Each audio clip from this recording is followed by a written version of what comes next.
67টা মুসলমান এমএলএ ছিল। উনার 5 বছর ক্ষমতা পূর্ণ হওয়ার পর 2016-তে সেটা নেমে আসলো 57-তে। 2021-এ সেটা চক্রান্ত করে নামিয়ে আনলেন মাত্র 44 জন। আমি মুসলমান সমাজের কাছে একটাই কথা বলব, আপনারা আপনাদের যাকে খুশি যত মুসলমানদের ভোট দিয়ে বিধানসভায় পাঠান, আর বাকি 90টার মধ্যে 200 যে 4টে থাকবে 294-এর মধ্যে, সেই 204-এর মধ্যে মমতা ব্যানার্জি আর শুভেন্দু অধিকারীর মধ্যে লড়াই হোক। তারা কে সরকার আসবে হিন্দু সমাজ সিদ্ধান্ত নেই।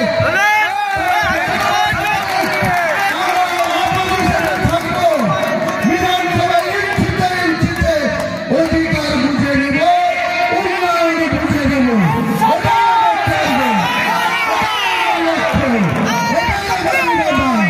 এটা আপনারা আমাকে মন চাইলে নেতা